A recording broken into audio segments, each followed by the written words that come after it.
Hello, welcome to the channel Why Stories. Enjoy watching. Upon returning from her business trip, the woman was greeted by a pleased husband holding divorce papers. And just as she reached into her pocket to retrieve a note, Maria Soladad shrugged irritably and, with a heavy sigh, stared out the window. But the view outside the train car didn't offer any comfort either. On the grimy platform, glistening with puddles from the rain, the usual chaos of a train station was unfolding, the kind that always precedes the departure of a long-distance train. Life seemed to accelerate during these moments. Movements became frantic, faces gleefully anxious, and the conductors especially nervous and disgruntled. Which, to be fair, was understandable. Was it really that difficult for respectable passengers to arrive at the station on time, walk calmly to their carriage, and take their assigned seats? No, of course not. It was apparently a rule to rush to the train at the last second, crowding in droves, yelling and waving tickets while simultaneously trying to squeeze through the narrow entrance, which, height-wise alone, was not easily conquered by everyone. Look at that woman in an obviously tight skirt trying to figure out how to get her leg onto the step without ruining her clothes or her dignity. Ridiculous. Who dresses like that for a train journey? And then there were those who were clearly late, still storming down the platform, losing bags, tote bags, children, and their last bits of strength as they ran. Like that man, hauling 2 rolling suitcases with massive bags stacked on top. It was astonishing how some people managed to bring so much stuff. Like dumb beetles or ants, able to carry more than their own weight. And it wasn't just luggage, some passengers packed food as if it were their last chance to eat. Like that plump lady shuffling along with arms spread wide, clinging to a dozen baguettes. Apparently, she feared she might starve before reaching her destination, though she looked like she could easily survive a year without food, especially bread. Which, frankly, wouldn't hurt her one bit. Oh, and who's this calmly strolling figure? Look at that guy. Glasses perched on his nose, clutching a crossword puzzle book so enormous it could be seen from here. An intellectual, no doubt. He'd pretend the whole trip that he knew everything about everything, while secretly glancing at the back pages for answers. And if he was so smart, why did he check his ticket every 5 steps, then look up at the carriage number sign? Don't his 2, maybe even 3, degrees help him remember a simple number? Meanwhile, others stood frozen in place, battling the urge to run away before the train even moved. These were clearly the ones seeing others off. Like that frail man who just struggled to help a very unappealing, significantly larger woman onto the train. She gave him one final, threatening glare and even shook a fist at him for emphasis. Relief and joy were written all over his face, though he tried, and failed, to hide it behind a look of sorrow. He'd clearly managed to offload his dear wife, at least for a while, and had to resist the urge to dance with joy right there on the platform. And here's another kind of well-wisher, the romantic type. A thin, pale girl with smudged lipstick and mascara trails down her cheeks. Now that looked like a full-blown drama. Who was she saying goodbye to? Ah, that guy over there, hanging halfway out of the train door. The conductor, clearly unmoved by romance, seemed to be trying to shove him back in. Looks like the girl was in love. How sweet. If you ignored the fact that the guy looked pleased as punch, waving his arms joyfully and nearly tumbling off the step. Meanwhile, the girl looked heartbroken. She probably sensed that nothing good would come of this parting, not for her, at least. Yes, dear girl, your boyfriend's off to the capital now, and that's likely the last you'll see of him. Suddenly, Maria caught herself and listened in disbelief to her own thoughts. What was wrong with her? Where was all this bitterness and biting sarcasm coming from, aimed at total strangers who'd done nothing wrong? Why was she practically shooting sparks from her eyes at the train window? She was never like this. What were these ridiculous and, more importantly, mean-spirited thoughts flooding her mind? Perhaps things weren't as they seemed. Maybe that man with all the luggage was the father of a large family, and dividing the bags by head count would result in 1 suitcase per person, perfectly reasonable. And instead of a hoarder, he became a devoted man heroically carrying the belongings of his loved ones. Maybe he had 5 kids already waiting for him in the compartment. And the lady with the bread? She might be a mother bringing snacks for her family. And the intellectual with the puzzle book? Perhaps he really was a genius, a true erudite who didn't peek at the answers. Maybe he even wrote those puzzles himself. And the tearful girl? Perhaps they truly were in love. Maybe she cried not from doubt or fear, but simply because they had to part. Maybe he was just a cheerful guy expressing his sadness through smiles. He was going on business, and when he returned, they'd get married and live happily ever after. And the woman in the tight skirt? Good for her. She gave a little wave, smiled shyly, hiked up the fabric, and climbed into the train, prompting a wave of appreciative cheers from the men nearby. Really, there's no need to wear shapeless clothes just because you're traveling. A woman should always remain a woman. If her soul craves makeup, a pencil skirt, and heels, a long-distance train is no obstacle. And even that skinny man, maybe he was just thrilled he'd managed to squeeze his wife through the train door, since she could have easily gotten stuck. Then again, no. Maria's original suspicion was probably right in his case. He looked far too eager to be free, clearly having more exciting plans for his now-wife free time. Feeling herself drifting back into sarcasm, the smile on Maria's face once again twisted into a sneer. She stepped away from the window. No, this wasn't normal, this level of irritation. She had to pull herself together and not turn into a bitter old hag. She went to her compartment and sat down. The reason for her bitter outburst was, in fact, quite clear. Maria hated trains and everything to do with them. The very idea of spending 3 nights and 2 days in a train car instead of 4 hours dozing on a plane seat was driving her mad. She had never in her life spent that much time on a train. The long journey scared her, and she couldn't shake the absurd, irrational thought that she would board the train a relatively young woman and exit it an old, gray, trembling crone. The long trip was a necessity, her only option for returning home anytime soon. Maria Soladad Artiega, a financial auditor for a large company, had been on assignment at one of the holding's most remote branches. The duration of the audit had been uncertain, so she hadn't booked a return flight, assuming she could do it any time. Imagine her shock when, instead of a standard plane ticket, she was handed a strange little slip. "What's this?" she asked. "It's a train ticket," the chirpy secretary announced. "You must be joking," Maria snapped. "Return it." "I'm not taking the train." "Great," the secretary shrugged. "Then you're staying with us for a while, say, another month." Seeing Maria's rising anger, the girl added, "You see, we're not in the capital. There are only 2 flights a week, and the tickets get snapped up a month or 2 in advance, especially now, peak vacation season." "So what?" "That's not my problem. Your job is to provide me with a ticket. So do it. I don't care how, I need to fly out the day after tomorrow. I have to be home by Wednesday." "Well, no problem. I did my job. I got you a ticket. You're taking the train tomorrow, and you'll be home Wednesday." The girl was clearly confident and looked at Maria with defiance. It became obvious that arguing further was pointless. Maria snatched the ticket from the girl's fingers and grabbed her phone. "Hello, airline ticket office," she said into the receiver.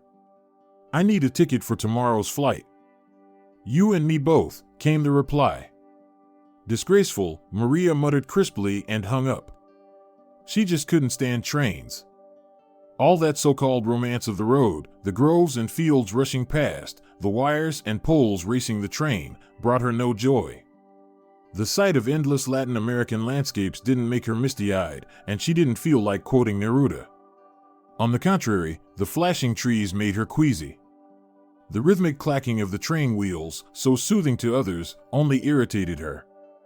The food that many passengers relied on to break up the long journey made her nauseous too, just like the constant motion outside. She could only sleep under 3 strict conditions: total darkness, total silence, and total stillness. Needless to say, such conditions were impossible on a train, with everything shaking, creaking, clanking, flickering with light, and filled with voices. Oh, and here's the most important part, the infamous train carriage conversation, which for some reason is considered obligatory. As if the mere fact that people suddenly find themselves in a confined space makes them practically family, kindred spirits in discussions about raising children, growing flowers, the awful quality of store-bought food, and real estate prices that are just outrageous. Where are they even going? And if someone dares not to take part in these vital debates, they're instantly deemed unpleasant, even suspicious. These outcasts get meaningful glances, and eventually, the disinterested individual is shamed into leaving the compartment so as not to interfere with normal people discussing life's great questions. In short, Maria found everything about the carriage environment deeply unpleasant. All right, fine. I'll just sit here as long as I can. Think about something. Maybe read, maybe nap. I'll survive somehow. She finally resigned herself to the inevitable, listening to the very sound of the train wheels clattering over the switches as it began to move. The ladies in her compartment seemed decent enough, at least they were still quiet and hadn't yet pulled out meat patties from their bags. But her fragile calm was soon threatened again. No, not threatened. Completely and mercilessly annihilated. Oh, dearie, I see you have the Amateur Gardener magazine. Are you into tomatoes? Yes? Oh, wonderful. Tell me, darling, have you tried growing the Madrid ultra-early tomato? Said the lower berth neighbor to another passenger. The lively older woman looked eagerly at her younger, livelier companion, clearly unbothered by her bottom bunk status. Oh, wait. The woman from the upper berth jumped down nimbly and stared at the old lady in admiration. What did you say? No, never heard of that one. I always plant the Andalusian kind. That one's early too. Oh, no. That's ancient history, declared the senior woman authoritatively, and she clearly hailed from at least the first half of that ancient history, perhaps even closer to the beginning. There's a marvelous variety, early, Madrid. You absolutely must try it. It's amazing. I planted in May right into open soil. And the best part, no need to pinch off side shoots. Really? The other woman gasped, clasping her hands to her chest in delight. Yes, yes. And the foliage, oh, it's wonderful. So fragrant, so bright. Pity the piglets can't eat it. But mine happily munch on carrot tops instead, even though some so-called experts say that's bad. The older woman continued to paint a vivid picture of her hobbies to her enthralled companion. Oh, you shouldn't listen to those people, what do they know? The younger woman agreed enthusiastically. There's no harm. I, for one, love fresh carrot tops. In salads, in soups, or just to chew on. And you know how good they are for your joints? Really? The tomato expert asked, intrigued. Absolutely, said the carrot enthusiast. Here's what you do, take a couple of fluffy carrot ends, chop them up, pour boiling water over them, and then... Maria slid down from her seat and, feeling the pitying glances on her back, left the compartment. The day was coming to an end. The sun, now on the side of the train that Maria's window faced, was sinking toward the horizon, bathing everything in a rosy golden light that reflected in glints on the glass. It was stunning. Even someone as thick-skinned as Maria Soladad Artiega, as her mother used to jokingly say, couldn't help but feel it.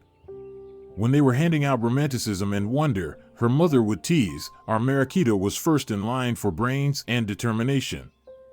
Maria herself rarely admired landscapes or still lives or any kind of picturesque combination. But this time, maybe because there was nothing else to do, and for the first time in many days, or even years, she simply stood still without thoughts or distractions. She genuinely admired the summer sunset, golden rays filling the space between the horizon and the moving train. Beautiful, Maria whispered in awe out loud, it turned out, because she heard a sigh echo her own and a male voice reply. Isn't it, Maria Soladad? Very beautiful. I just never imagined you'd notice things like this.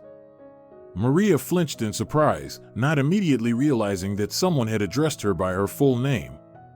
But when she recognized the voice, she shook her head. If there was one thing that could make her despise train travel even more, it was the presence of this person. Honestly, she would have preferred to stay in the compartment, listening to the neighbor ladies discuss home remedies and tomato varieties. She'd have had a better chance of finding peace than now, with this man ruining her sunset. She lifted her head and squinted. Well, well. Carlos Santiago, she exclaimed, feigning joy rather poorly. What a pleasant surprise. Is that really you? Yep, it's me, he confirmed cheerfully, and unlike her, he actually seemed sincere. Can you believe it? What an unexpected encounter. I looked, then looked again, couldn't believe my eyes. Had to rub them. Good heavens, I thought, it's none other than Maria Soladad in the flesh. Not Maria, Maria Soladad, she muttered through gritted teeth. I've told you 1,000 times, don't butcher my name with that ridiculous village accent. Save your rustic charm for gullible girls. Oh, now don't get offended, he said. I didn't come up with it, that's what they called you at the plant. Our very own Maria the miracle worker. You really spun some fancy lace work over those 2 weeks. Now the whole management team is sitting around, wondering how we're going to untangle it. He spoke seriously, but his eyes were laughing. You're lying, Maria said sharply. As if I didn't know all those dumb and frankly unfunny jokes floating around the plant came from you. That whole mess is your doing. And as for the audit, well, maybe if things hadn't been such a disaster in the first place, the whole board wouldn't be in a panic. In fact, someone might very well end up behind bars. Literally. For negligence in financial reporting, she added with fire. And if I were you, Mr. Carlos Santiago, I wouldn't be so smug. Being chief engineer isn't a minor position. Anyway, I don't want to talk to you about anything. And no, I'm not happy to see you. The thought of being stuck with you for 2 more days makes my skin crawl. So no, this isn't a pleasant surprise. It's a damned unpleasant one. Good day. She turned sharply and stormed off toward her compartment. But suddenly she stopped as if she'd hit an invisible wall and couldn't believe her ears. Behind her, she heard quiet laughter. She turned, stunned. He really was laughing. And to her own shock, Maria realized she hadn't seen anything so attractive in a long time, perhaps not since the sunset itself. Despite his infuriating demeanor, his strange sense of humor, and his maddening, baseless confidence, Carlos Santiago Yuriardi was, well, he was handsome. And that was that. Denying it would be as foolish as saying the sun wasn't setting. Now that he wasn't wearing his greasy overalls, with clean-shaven cheeks and no habitual smudge of engine oil on his face, it was especially apparent.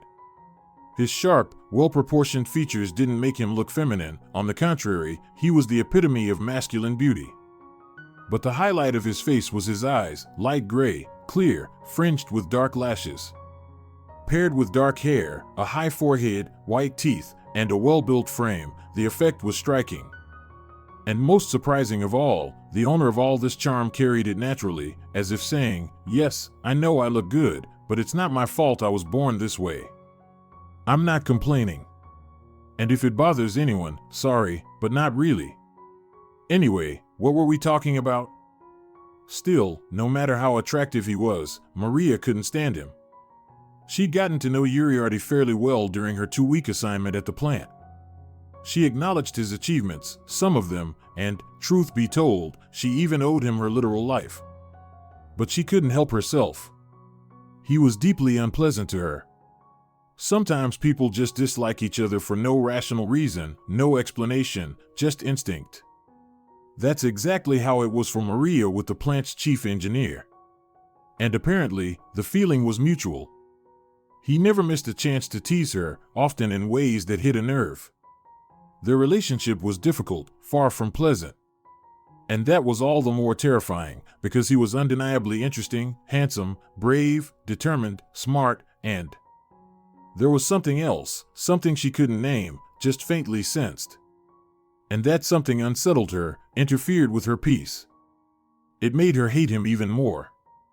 It makes him even worse, she thought angrily, collapsing onto her seat with such force that she startled her compartment mates, who momentarily paused their discussion about composting or mulching, which, to Maria, Sounded like the same thing anyway. What's wrong, dear? Asked the older woman, looking at Maria with concern. Your face is all blotchy. Hold on, I'll pour you some chamomile tea from my thermos, with honey, very soothing. Do you need anything else? Yes, Maria nodded. Like throwing someone off this train car. Can you help? There's this guy strutting around, like some half-baked Alain Delon. Oh, you mean Carlito? The elderly lady suddenly reacted with unexpected recognition. Well now, that's true. He does look like Fan La Tulipe, just a bit older, a little chubbier, a touch more distinguished. Can't believe I didn't see it myself. Carlito? Maria repeated, stunned. Wait, you know him? Well, sort of, the woman smiled. We met at the station while he was helping me out. You see, but we haven't even introduced ourselves. And we've got 2 whole days ahead of us. What's your name, sweetheart? Maria, she muttered, trying to arrange her face into a polite expression. It was easy to stay silent when no one knew you weren't obliged to talk. But now, introductions had been made, and in train compartment terms, that was practically family, at least for the duration of the trip. Mariquita? Lovely. I'm Anna Isabel, and this here is Sophia. The old lady nodded toward her fellow tomato enthusiast. So, now, where were we? Carlos. He helped me so much with my suitcase, may it rot in hell. Carried both it and me all the way to the train, stuffed us in. Thanks to him I'm on this trip, otherwise I'd still be stranded on the station square, sitting on my baggage. Oh please, what a hero.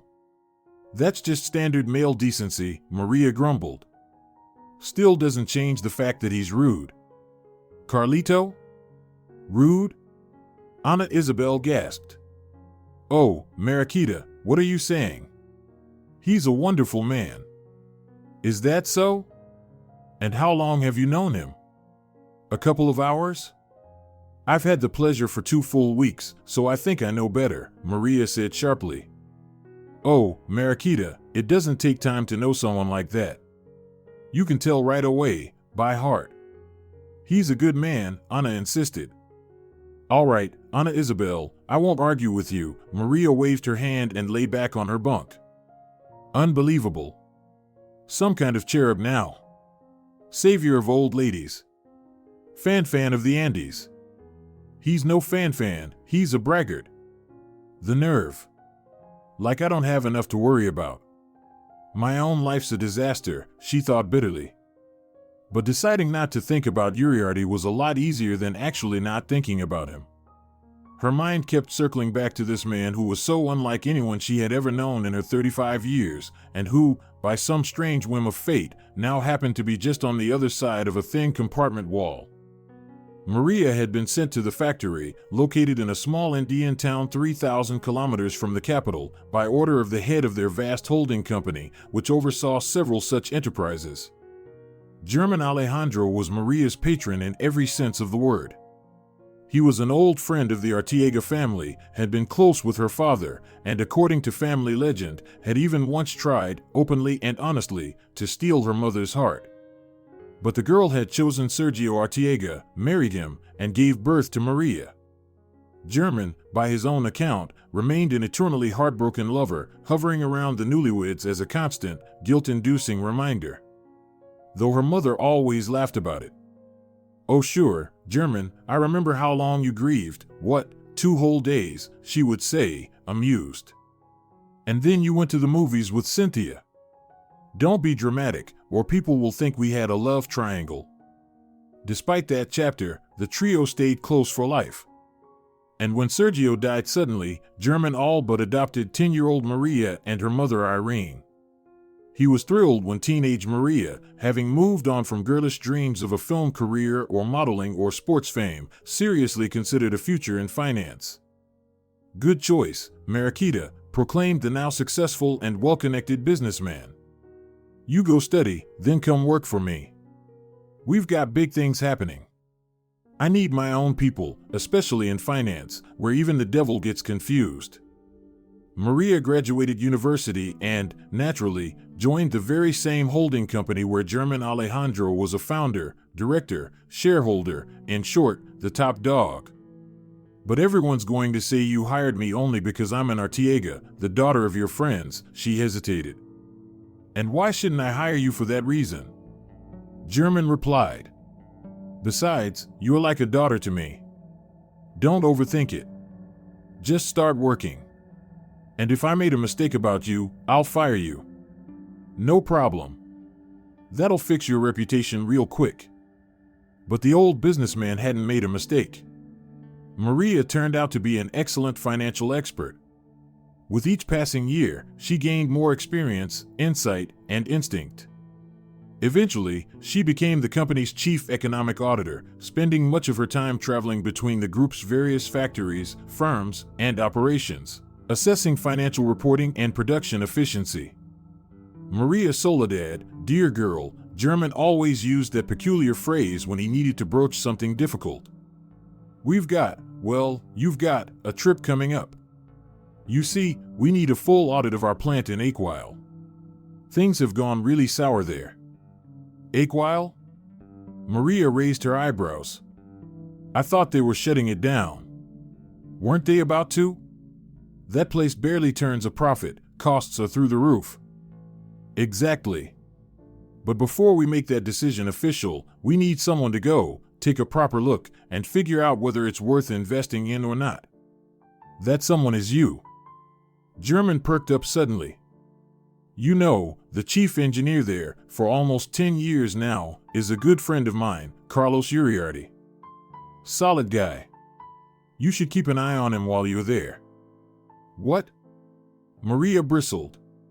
What do you mean keep an eye on him? You know what I mean, German smiled. Oh come on, German Alejandro, have you lost your mind?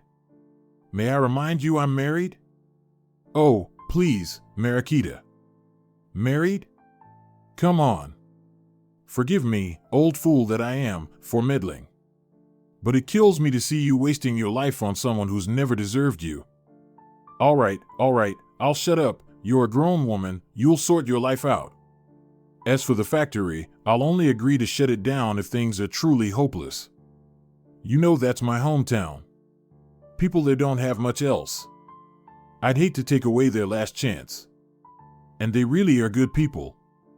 So, quietly cursing her boss's sentimental streak, Maria ended up in the middle of nowhere, at an old, dying plant that, in her view, had long outlived its usefulness.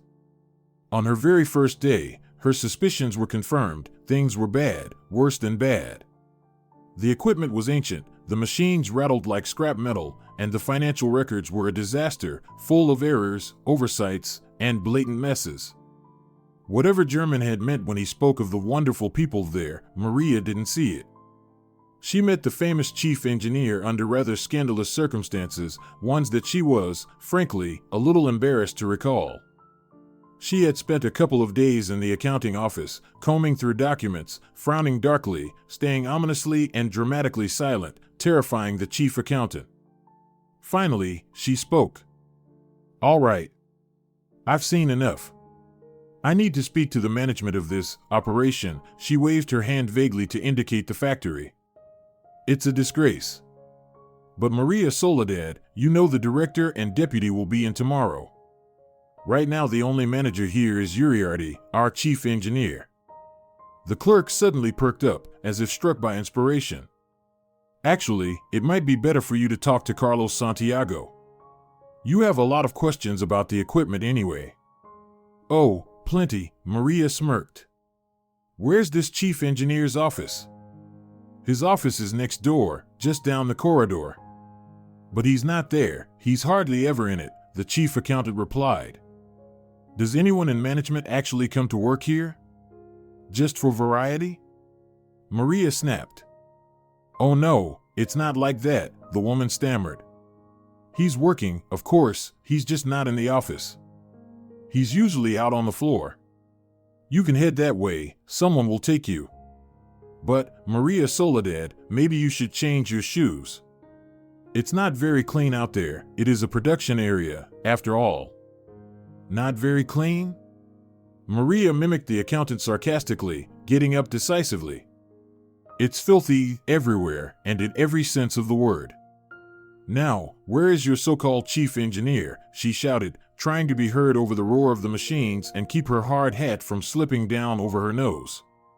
She should have listened to that sweet, naive lady from accounting and changed shoes. But it was too late now. A greasy stain of some unidentifiable substance had already spread across her fine suede shoe. Frustrated, she felt ready to throttle the damn chief engineer whose fault it was that she had to slog through this grimy factory floor. Why so-called? A voice asked from somewhere near her knees. She jumped back in fright. A grimy man in overalls was crawling out from under a motionless machine line, his hands so dirty they looked like they didn't belong to him, just stuck onto the sleeves. Why so-called? He repeated in a hoarse voice. I'm quite happy with life, actually. And if I make it in time for tonight's football broadcast, I'll be downright thrilled. Maria stared at the speaking worker in disbelief. This isn't a factory, it's a circus. A traveling one, she muttered. Look, I'm impressed by your knowledge of management matters, but could you just tell me where he is, your so-called chief engineer? Now that's unfair, the strange worker replied gruffly. He's not so-called, he's the real deal. I've had enough of this, Maria said sharply. This is a madhouse. Either you tell me where Yuriardi is right now, or I. No need, the grubby man interrupted calmly. I'm right here. Pardon my appearance, but allow me to introduce myself. Carlos Santiago Yuriardi. Why are you, she began, struggling for words, but quickly recovered and nearly shouted, why are you here and looking like that? Don't you have anything better to do? What is going on here? Are you a manager or what? How can anyone take you seriously? No wonder everything here is a disaster. The chief engineer of the plant is crawling around under some metal thing tightening bolts instead of overseeing operations, organizing, and coordinating. Well, dear lady, he said gently, if I don't tighten this bolt right now, I'm afraid there won't be anything left to organize or coordinate. The entire operation will go under. He looked genuinely serious, but his eyes betrayed him. Big, light gray eyes that sparkled on his smudged face like two rare and flawless gemstones. He was laughing inside. And don't you dear lady me, she snapped. I'm not your dear anything. Really? Yuriardi looked amused. Well, I might agree on the dear part, bit soon for that. But the second part, what are you if not a woman? And again, that obvious, mischievous, good-natured smirk, along with the grinning, idle faces around them. Probably the very wonderful people German had praised so much. Maria closed her eyes and tried to recall something useful from all the workplace communication trainings she'd attended, but nothing came to mind. So she resorted to simply shouting, voice rising to a high-pitched screech. That's enough. I've had it. My name is Maria Soladad, and I'm here to conduct a comprehensive audit of this enterprise. I have full authority, up to and including dissolving this pathetic operation.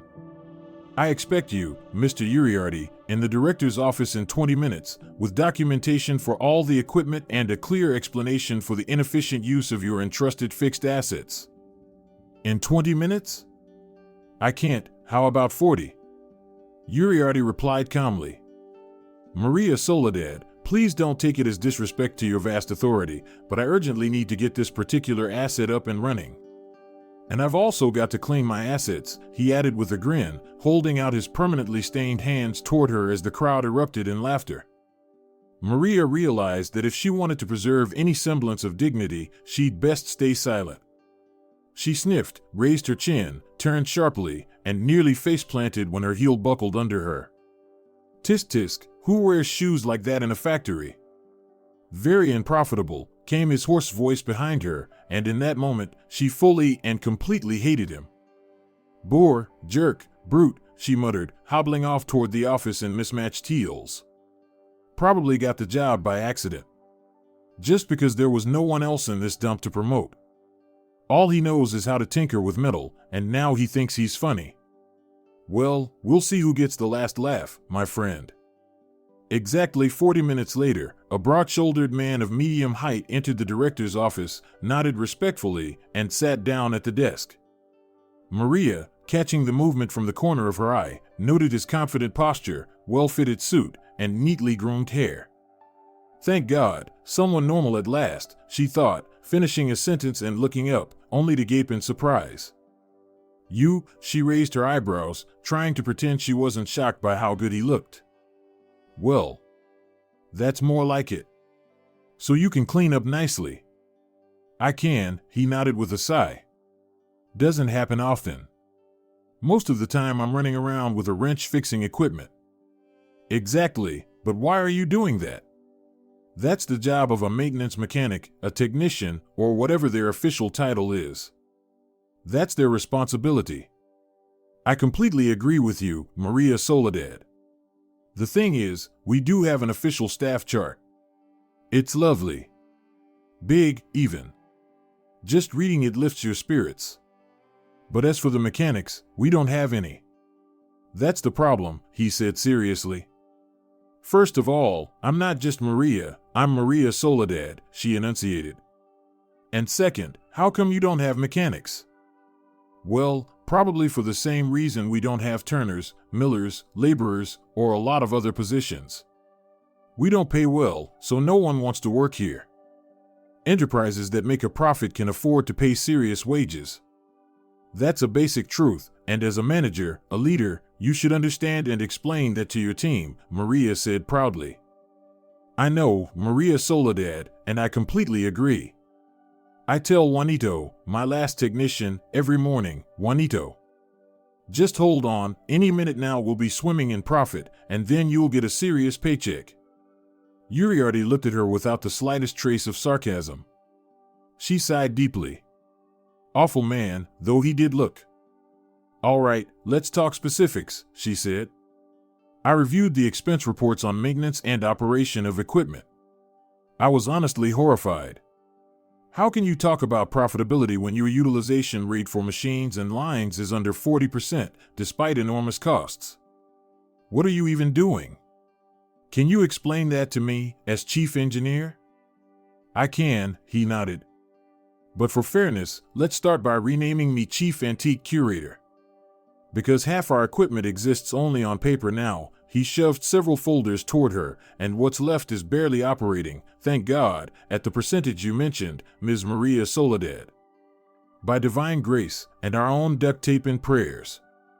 Listen, Yuriardi, let's talk seriously, she said after a pause. You do understand that, in the current state of things, it's more profitable for the holdings management to shut the factory down than to invest a fortune into it? Well, of course it is. Much easier that way. No need to think about the 1,000 people who'll lose their jobs. Do you know we have 9 dynasties of factory craftsmen here? And despite all the junk we're working with, we still produce the highest quality goods. Not much of it, true, but it's the best, he said, waving his hand. All right, fair enough. Let's say your production workers are excellent. But your specialists? Completely useless. I've spent 2 days checking the accounts and financial reports. That Vera of yours. Nicholas's wife. She has the knowledge of a trade school graduate, and she's your chief accountant. Vera is a trade school graduate. And sure, maybe she's lacking something, but she's honest and works for 3 people, Yuriardi said, frowning. You know, Maria Soladad, I've worked here for 10 years, and not once in that time has a single girl from the capital, especially one in suede shoes, come to work here. Who knows, if one had, maybe we would have a first-class chief accountant. Oh really? Easy for you to say. You were born here. You've probably lived here your whole life. You think it's easy to just up and move to the middle of nowhere? She hesitated, then asked, by the way, I've been meaning to ask, how did you get a Madrid diploma? By accident, Maria Soladad. Just like I got the position of chief engineer. Pure misunderstanding, he grinned. All right, Carlos Santiago, go on. Thank you. You're welcome, Maria Soladad, he said and left. How is it even possible to have a normal conversation with someone like that? Oh no, Maria Soladad, he's not local at all. Yuriardi is your compatriot, a native Madrileno, chirped the woman from HR, clearly flattered by the capital inspector's interest, especially her discreet inquiries about Yuriardi. He studied there, yes. His parents still live in Madrid. He goes to visit them on vacation. I mean, I don't know all the details and I don't like gossip, but Carlos Santiago, he's like a romantic hero here. Something tragic happened to him in Madrid. Something awful. So he came here. And he lives like a monk. Can you believe it? With looks like that?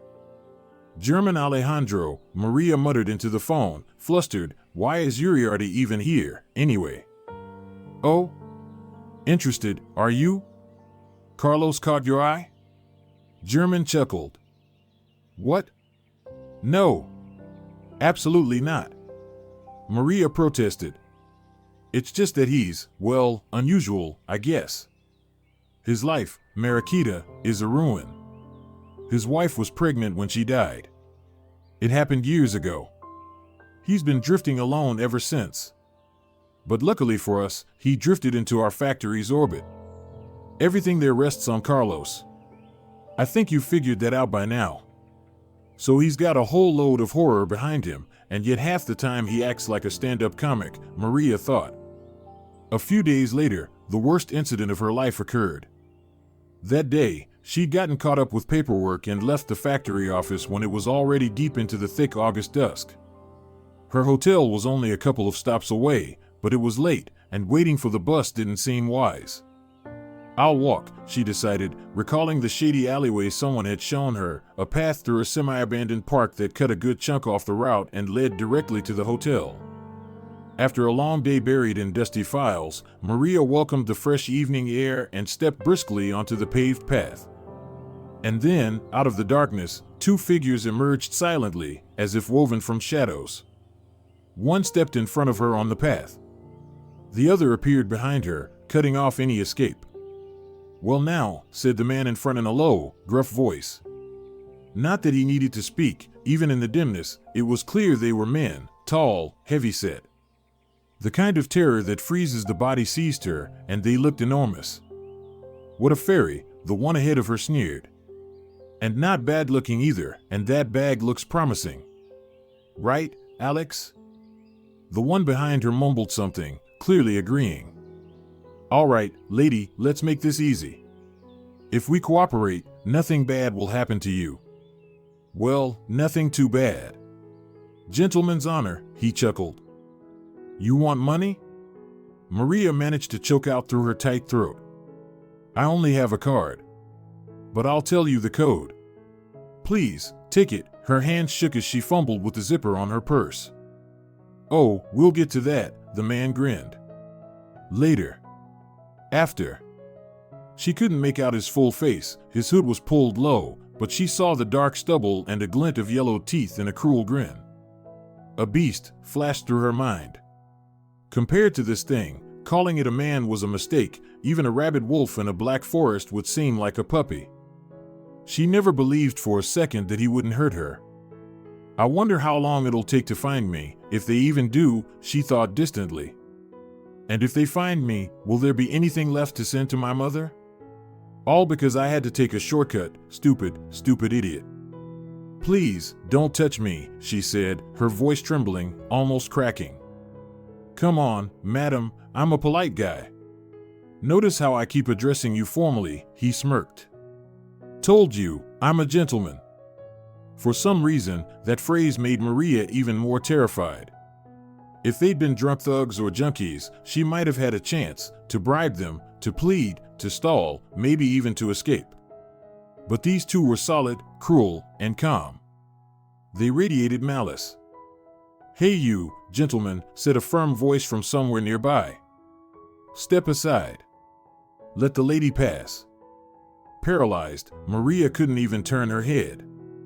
But she didn't have to. Someone appeared from the side, stepped forward without hesitation, and pushed her gently behind him, shielding her and moving her off the path. "Oh wow, what a lucky night, huh, Alex," sneered the hooded man. Check out this guy's jacket. Been wanting one like that, haven't you? All right, buddy, take it off and get lost. I've got a date here. Really? The new arrival chuckled. His voice, now that her panic was fading, sounded familiar. No flowers, and she doesn't seem too thrilled to see you. Maria looked up and stared at his back. He was solid but clearly smaller and weaker than the thugs. So, a rival, huh, growled the man in the hood. I don't like rivals. I eliminate them. He slowly pulled his hand from his pocket, a blade gleaming in his fist. Well, the evening just lost its charm, muttered the man standing in front of Maria. She squeezed her eyes shut in terror, and when she opened them again, she blinked in disbelief. The attacker, caught off guard by a well-executed move, now lay flat on the ground. The man stepped on his hand, forcing him to drop the knife, delivered a swift blow to the head, and straightened up. It was Yuriardi. He smiled quickly at Maria, then turned to the second thug. You wanted my jacket? Carlos said gruffly. The second guy stammered, then lunged, and was instantly met with a brutal fist to the throat, followed by another to the top of his head. Suddenly, with that dazed, helpless look on his face, he seemed to Maria like a boy, almost a child. You'll kill him, she gasped. Why beat him like that?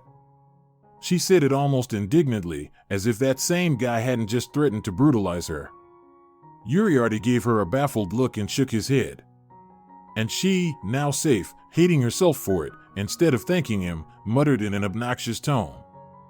By the way, brute force isn't always the best solution. We should call the police. Yuriardi nodded seriously and pulled out his phone. Police station, he said loudly. Who? Captain Ledesma? Oh, Pedrito.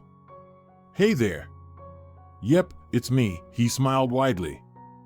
Pedrito, good to hear your voice. When'd you get back? Heard you went fishing on Titicaca. You did? Ah, you rascal, could have invited me. So, how's the trout? Really? What did you use? A spinner? Did you try? Carlos chatted casually, as if from his living room, despite the two unconscious thugs lying nearby, and Maria shaking and whimpering beside him, clearly in the grip of delayed hysteria. Anyway, Pedri, catch me up later. I'm calling because I need a unit dispatched.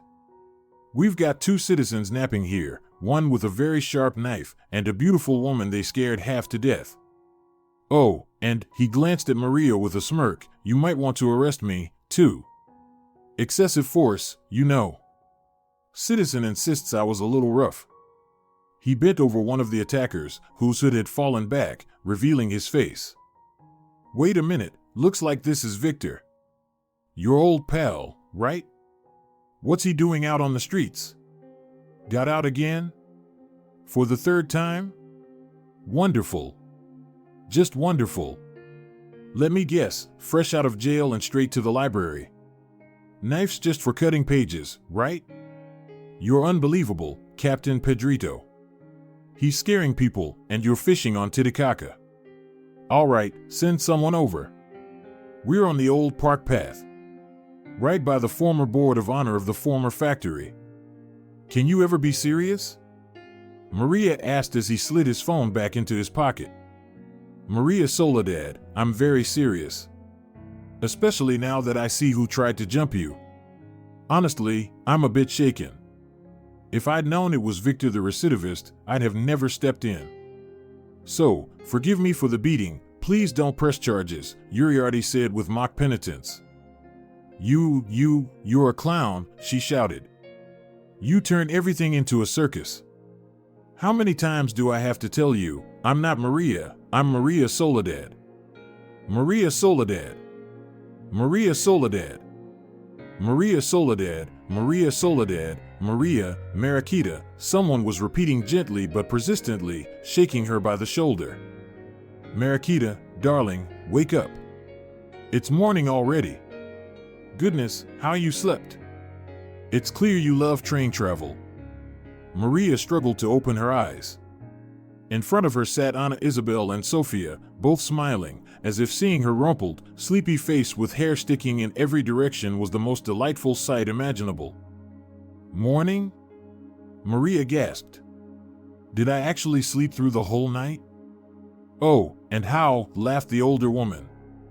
It was quite something to watch and to hear. Maria stared at her reflection in a small mirror in disbelief. So much for just lying down to think. She had no memory of when her musings had turned into such a deep, shockingly long sleep. "Mariquita, we decided to wake you because," Anna Isabel began gently, "please don't be upset, dear, but we're expecting a guest." "A guest?" Maria repeated, confused. Then she noticed both her compartment mates had changed into matching sporty outfits, done their hair as best they could in travel conditions, and even dabbed on lipstick. "Yes, Carlos Santiago," Anna announced. "Well, not exactly a guest. He's coming to fix the lock on our door. It's been sticking badly. Sophia and I barely managed to get out this morning. We don't sleep as deeply as you, Mariquita." Anna giggled softly. "Carlos? Fixing the door?" Maria repeated in confusion. And for the first time, his name sparked not irritation but joy. She was so surprised she had to pause and check in with herself. "And who gave him permission to fix things on the train, anyway?" she asked. "Oh, Mariquita, Carlos has magic hands. He's already fixed half the broken things in the carriage. The water heater, several sockets, even the conductor can't stop praising him. She gave him a bottle of herbal tincture as a gift. And he said he'd finish up and bring it over to share with us. So, Mariquita, maybe freshen up a little too. He's just so," Anna fluttered her lashes dreamily. Yuriardi arrived, and not alone, but with their neighbor, the intellectual-looking man who had boarded with a crossword magazine.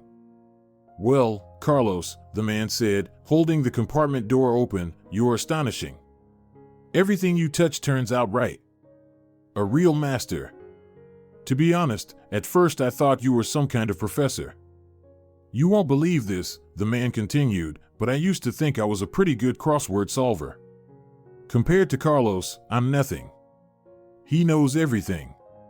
Do you, for example, know which admiral sank the Turkish fleet at the Battle of Navarino? Or which Latin American author discovered 20 new species of butterflies? Or what the unit of measurement for smell intensity is? No? Me neither, or I forgot. But he knows. All the answers to everything," he laughed. "A real magician." "Oh, come on, Ignacio," Carlos chuckled while testing the repaired lock. "I know a bit. Some things you can figure out just by thinking logically." "Such as?" the others asked eagerly. "Well, take this. What living creature has the brain located furthest from its heart?" "Oh, interesting. Who is it?" Anna Isabel and Sophia gasped. "Think about it, measure the distance, weigh your options. It'll keep you occupied halfway to our destination," Carlos smiled. "Oh no, Carlos Santiago, we'll never guess," the women fussed. "Please, just tell us, don't torture us." "A giraffe," Maria said quietly. Carlos looked at her and gave a small, silent nod. And just like that, the minutes and hours began to fly. The journey that had once seemed endless and unbearable now neared its end, too quickly. Now Maria dreaded the final stop, the last glance at him, the final touch of that strong, yet gentle hand, forever marked with machine grease. After saying goodbye to everyone, Carlos suddenly turned, quickly approached her, and slipped a small piece of paper into her hand. "Maria Soladad. Maria. Mariquita. Maybe we'll never meet again. But promise me one thing, if you ever need help, if you ever need me, call. I'll do anything for you." He looked at her with a gaze that was honest, intense, and almost desperate. In his eyes, she saw a confession, one that required no words. Carlos picked up his bag and walked quickly toward the exit. "Oh, Mariquita, forgive me," Anna Isabel's voice reached her. "We'll likely never meet again. But I need to tell you something, dear. You're a silly girl, pardon me, just a fool. He loves you. And you love him. Even an old, half-blind woman like me can see that. Ah, Maria, such a giraffe you are. When German had warned her before the business trip about her dead-end family life, he hadn't even realized how right he was. That life, the marriage, the home, everything, had long ceased to exist. She and Antonio had spent almost 8 years together and never understood why. She had never dreaded returning to her apartment as much as she did after those weeks at the plant and those 2 magical days on the train. Maria, I filed for divorce, Antonio told her the moment she stepped through the door. I know you'll be upset. This is all so sudden, maybe even dishonorable. I don't know, but I think that. Tonito, you're amazing. Maria interrupted. Thank you. Truly, thank you.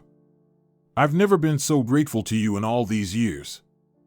She grabbed her stunned, and soon-to-be ex-husband's hand and shook it. Then she bolted out of the apartment, ignoring his talk about court, property division, apartment paperwork, and other nonsense she couldn't care less about.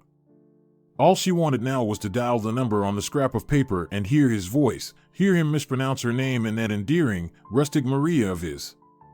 He answered so quickly that the call hadn't even finished its first ring, as if he'd been waiting all along. They sat on a bench beneath an old maple tree, already tinged with the colors of fall.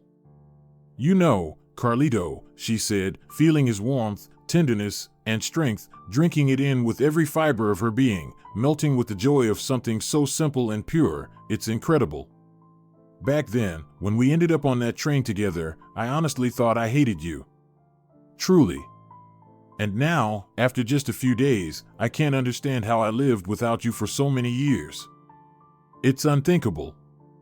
What's so strange about that, Mariquita? He asked. You know the saying, there's only one step from love to hate. But who says the path from hate to love is any longer?